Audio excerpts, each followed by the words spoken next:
呢個太難啦。Hello，各位家長同埋小朋友，你哋好。睇下呢度規律題，我哋揾下規律。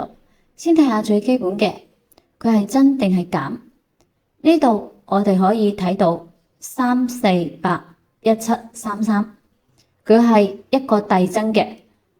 由此可得，規律題遞增嘅只有兩種，唔係加就係乘。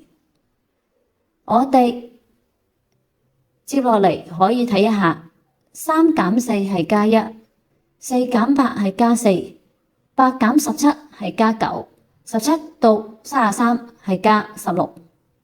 我哋而家可以睇到加1、加4、加9、加16唔係固定嘅一加一個數，咁表面上係好似冇咩規律。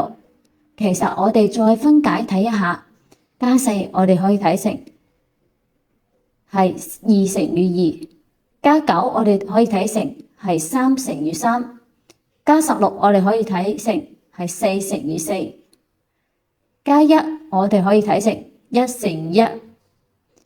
咁同列嘅1乘1、2乘2、3乘3、4乘4，咁33到呢一塊佢應該都係5乘以5，應該係加25。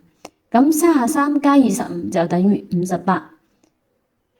咁呢塊就係58，你計啱未啊？